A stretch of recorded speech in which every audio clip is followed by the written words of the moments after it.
Bonsoir Sarah et Ève et bienvenue dans Avant-Première. Tutoyer les cimes et réaliser ses rêves est un privilège qui est réservé à ceux qui sont capables d'endurer les pires épreuves, mais de le faire avec détermination, sérénité et de pleurer sans jamais se plaindre parce que ces personnes-là savent une chose importante, c'est que personne n'a le monopole de la souffrance, mais également que le succès est proportionnel aux difficultés que l'on a traversées dans sa vie. Et cette leçon-là, vous l'avez apprise très jeune, alors que vous étiez toute petite dans le quartier où vous avez grandi, le quartier Kennedy Kwacha à Bobo, à Abidjan, en Côte d'Ivoire. Vous avez passé les premières années de votre vie dans une modeste demeure, mais c'était votre demeure, c'était votre jardin d'Éden. Et au cœur de ce jardin se trouvait votre arbre, le pilier de votre famille, votre père et votre mère qui vous ont donné tout l'amour et tout l'accompagnement dont vous aviez besoin pour devenir les femmes incroyables que vous êtes en train de devenir. Votre père disait à votre mère, dans 100 ans, nous serons sous terre avec nos dents dehors, et elle lui répondait que non, parce qu'elle allait vivre pour l'éternité. Votre mère, qui est probablement la personne la plus forte que vous puissiez connaître, qui vous a transmis sa résilience, mais également son amour pour le travail, et vous a épaulé tout au long de votre vie. Elle, la femme africaine, elle, d'amant, qui vous a porté sur son dos, qui a guidé vos premiers pas. C'est également grâce à elle que vous avez réussi à surmonter l'une des épreuves les plus difficiles de votre existence, le décès de votre père, qui était votre mentor et votre guide, qui, lui, avec énormément de dignité, vous a porté sur ses épaules avec toutes les difficultés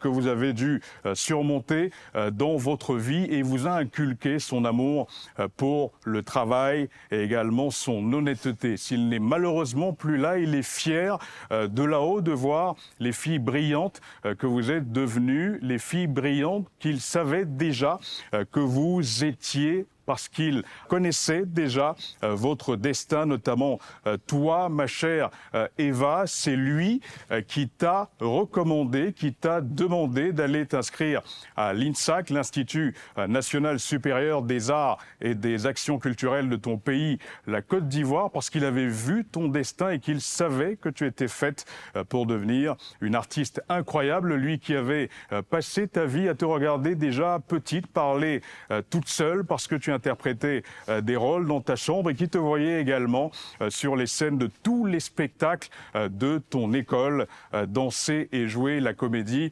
à la perfection. Toi qui rêvais d'être hôtesse quand tu étais petite et qui voulais s'inscrire en communication, tu as suivi les conseils de papa et tu es allé à l'INSAC, et c'est là-bas que le talent brut que tu étais a commencé à être poli. C'est là-bas que tu as appris les rudiments du métier qui est désormais le tien aujourd'hui, et c'est également là-bas que tu as rejoint la compagnie Doumanlé, avec laquelle tu as fait le tour du monde et montré à la planète entière le talent qui est le tien et ce dont tu es capable. À ce moment-là, ma chère Sarah, tu avais pris la décision d'embrasser le métier que tu rêvais de faire depuis toute petite, toi qui te voyais devenir Beyoncé, la musique. Tu as pris la décision difficile de quitter le travail que tu avais à ce moment-là pour participer à un concours Star Karaoké, et tu es arrivé en demi-finale de ce concours. Et puis en 2016,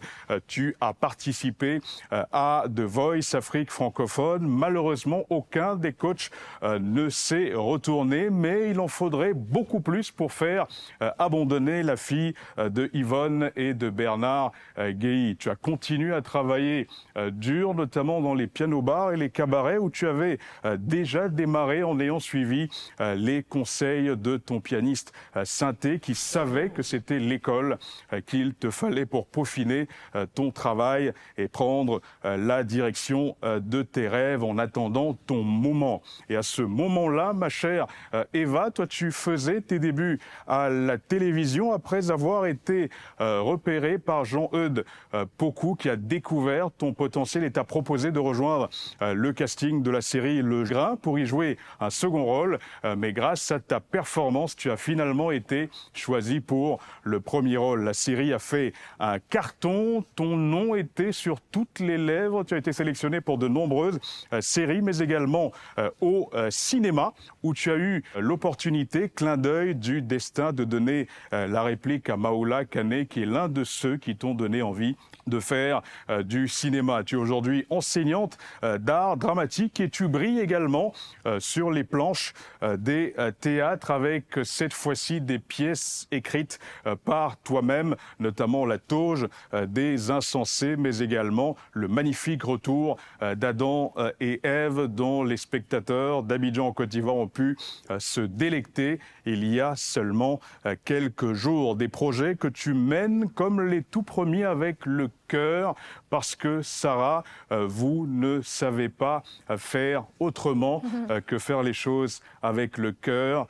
avec amour, comme vos parents vous l'ont appris. Toi, tu as enchaîné les tubes et tu t'apprêtes à sortir un projet que nous sommes tous impatients d'écouter, comme les membres de votre famille, notamment ta grande sœur, qui est celle qui t'a donné envie de faire de la musique parce qu'elle chantait dans votre chorale. Bravo à toutes les deux, Eva et Sarah, pour vos parcours incroyables qui ne font que commencer. Bravo pour avoir inspiré de nombreuses jeunes filles de votre pays, la Côte d'Ivoire et également du continent. Merci de nous montrer que rien ne résiste à la détermination et que rien ne résiste au travail, et également que le mot famille n'est pas un mot vain. Un entraînement difficile rend la guerre facile. Vous n'êtes qu'à la fin du début de votre entraînement et je suis impatient de vous voir gagner la guerre. Wow. Vraiment. J'ai pas de mots. Franchement, j'ai pas l'habitude de regarder cette émission et je me disais que les gens pleurent facilement et tout.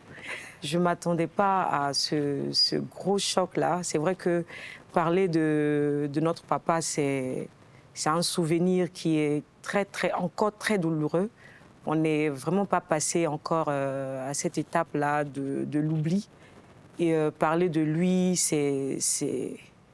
Ah ouais, franchement, j'arrive même pas à regarder la photo, et on comprend.